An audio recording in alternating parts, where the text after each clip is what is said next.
Salutations. When I began doing these fireside videos, I did not immediately want to jump into the fray surrounding the controversy between Caleb Maupin and Ian Kaczynski, better known as Vaush, as I wanted to sit back a little and assess the landscape producing such controversies. It is not my policy to immediately rush into taking sides and start allocating aggressive inquiries into a person's character without knowing the full spectrum of the cards that they are playing with and dealing, especially when it pertains to a context where I'm likely to be biased because I personally know Caleb. I've known him for over a decade, and I consider him to be a friend. But alas, here we are, and here I am launching a direct inquiry into the mind of Ian Kaczynski and his entire subscriber base that watches his streams and commentaries. To make it perfectly clear, to Vaush's subscribers who may see this, they're probably thinking to themselves, "Oh, great, another patriotic socialist, another Maupinite." You kids could not be any more wrong. While Caleb and I agree on some things, we do not agree on everything, and we have different methodologies in terms of going about our business, and we come from different backgrounds. Also, many of the patriotic socialists do not even like me that much. I am too liberal and too radical for their program. You inexperienced kids calling yourselves anarchists, and yes, you are inexperienced kids, mostly in your late teens and early 20s. You have picked up a very obnoxious and annoying habit of boxing people into labels that they should not be boxed into. You have picked up this annoying habit from progressives and liberals to attack and demonize anyone who is outside the parameters of what they deem as respectable positions, and you call yourselves anarchists. The nerve of you. Before we talk about Vaush, let me talk about a couple members from my Occupy family. Revolutionaries who I've lived with, traveled on the road with, and raged against the machine with, all across this capitalist hellscape of a country.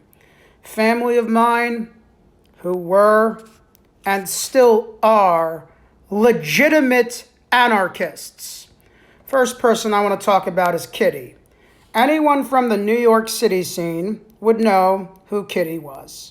Kitty was the most badass, hell-raising, rebellious, loving human being I have ever met. Kitty did not care for social norms, standards, constructs, or laws. Kitty was the type of person who would take a hero's dose of acid, taunt the NYPD white shirts, run around in zigzags around them, and give them fits while sticking their tongue out and taunt the police for not being able to catch Kitty. Kitty was the type of person who would block up in black. Yeah, back then we didn't call it Antifa, we called it Black Bloc, kids. And Kitty would engage in breaky, smashy. At least that's how we termed it. All over this country between the years of 2011 and 2017. Whenever there was a major demonstration, there would be a wildcat, And you know what? Kitty was often in the center of it. Especially on January 17th, 2017, when Trump was inaugurated as president. Remember the limousine? Kitty's finest moment was staging a mass die-in in the former Times Square Toys R Us to protest the death of Tamir Rice. I haven't been so proud of Kitty, I tell you, for doing that. That was amazing. And I'll never forget that moment. However, I want to make something clear to you. While Kitty was militantly opposed to Trumpism, Kitty, however, was not someone who allowed themselves to be used as a tool to advance the ends of the liberal establishment. Kitty was not exactly a fan of liberals. Here are some chants we used to say, chants that Kitty, more or less was responsible for. So here's one chant. 1, fuck Obama. 2, fuck Obama. 3, Obama is a fucking traitor. Left wing, right wing, cut that chatter. Corporations own the government. Your votes don't matter. We are the coming insurrection. We are the coming insurrection. And then there's the other one. What do we want? Time travel. When do we want it? It's irrelevant. Kitty had a sense of humor, I must say. Kitty also had a thing for Harambe. Unfortunately, Kitty is no longer with us today. But assessing the contemporary state of affairs relative to who is the leading voice of anarchists and libertarian socialists, someone who retweets AOC and tells people to vote for Joe Biden for fuck's sake, I do not think Kitty would be all that pleased with those who listen to this charlatan who claims Kropotkin while regurgitating Biden administration talking points. Yeah, some anarchist Vaush is. However, another comrade of mine, one who is alive and not really on social media, they're off the map, in fact, I'll call them Comrade Cobalt. Cobalt has expressed to me much outrage surrounding this Vaush character. Who is this phony, fraudulent armchair activist? And how dare they claim to be something that they aren't? Says Cobalt. Cobalt took, I believe, 12 arrests during Occupy, most infamously in Grand Central Terminal, warning the public about Obama's added provisions to the National Defense Authorization Act on New Year's Day in 2012. Yes, Cobalt was tackled by police and carried off and wasn't heard from for a few days. I think Cobalt went to Rikers for that. Cobalt and I have made reference to this. Cobalt, I should say, and I have made reference to this, has also infiltrated Exxon-owned property in Arkansas protected by a no-fly zone to expose an oil spill that the media was not covering. Cobalt got it on the media. How about that? Cobalt has lived with leftist guerrillas in the southern hemisphere, off the grid, and armed, and was harassed by the CIA. Cobalt knows how to farm crops, how to milk cattle, how to hunt, how to perform CPR, how to be self-reliant, doesn't consume GMOs, doesn't consume any corporate products, and actually lives their anarchist philosophy to the most literal and radical sense of the term. Sounds like something that Vaush doesn't do. In 2012, Kitty, Cobalt, and myself and the crew that we ran with traveled to Chicago during the NATO conference, and without hesitation, we were the first group to rush on into the streets, and we sparked 4 days and 4 nights of protests, rioting, shutting down infrastructure, lighting fires, fighting with the cops, all throughout the Windy City, bringing Chicago to a standstill. And as a result of that, NATO has never held another conference in the United States since that time. Must have worked.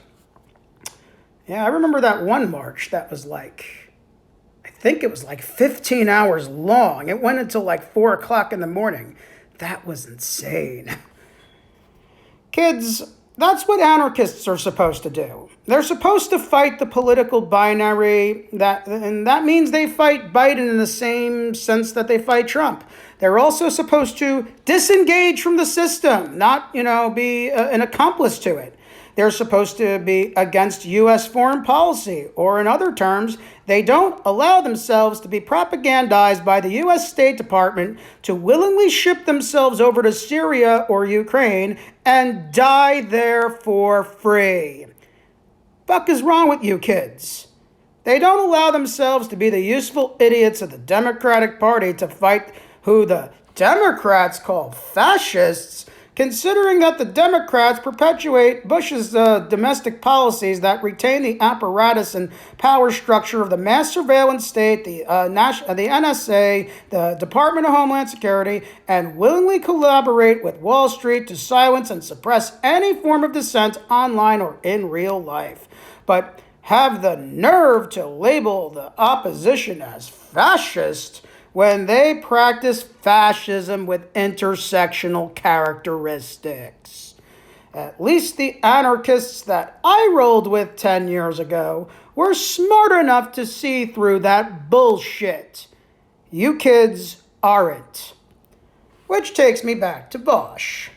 This is a 26-year-old child who lives in Beverly Hills, has probably never visited South Central or Watts, has probably never had a real job. His parents are affiliated with Hollywood. He made his reputation playing video games online, and he's the arbiter of contemporary libertarian socialist anarchist theory because he sounds slightly more intelligent, regurgitating talking points that he gets from Destiny. By the way, another loser, I should say. And the Young Turks, once again, losers, while distorting Kropotkin to convey narratives that support the agenda of the 1% and NATO, while making it seem like it's left-wing.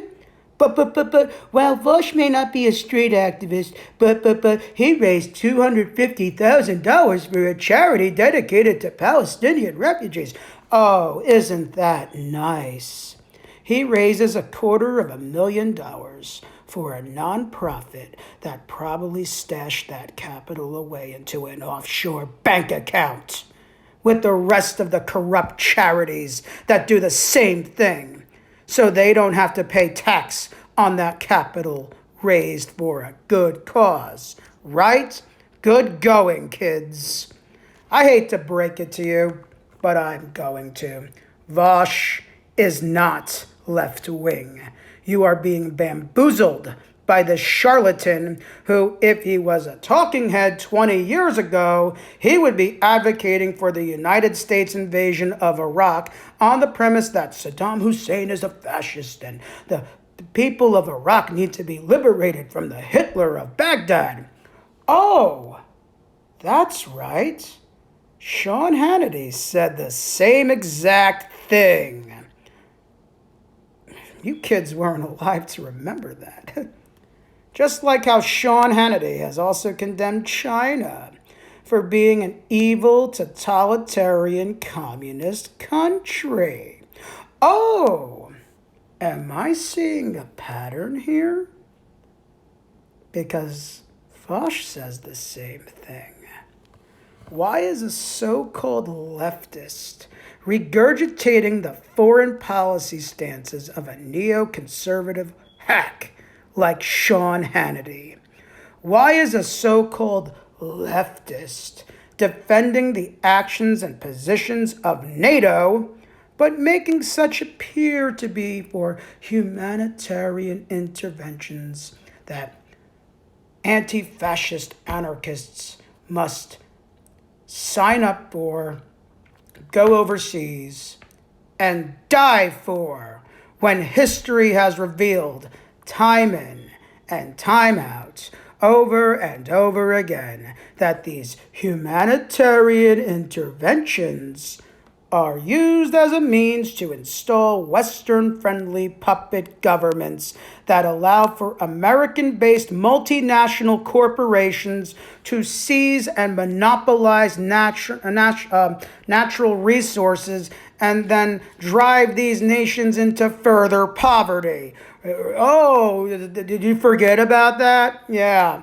Why is a so-called leftist, a leftist such as Vaush, regurgitating the theories postulated by William Crystal and Robert Kagan's Project for a New American Century and Foreign Policy Initiative, which have called for regime changes in Iraq, Afghanistan, Libya, Iran, Syria, North Korea, the axis of evil. Remember that? No, you don't, because most of you kids weren't alive back then.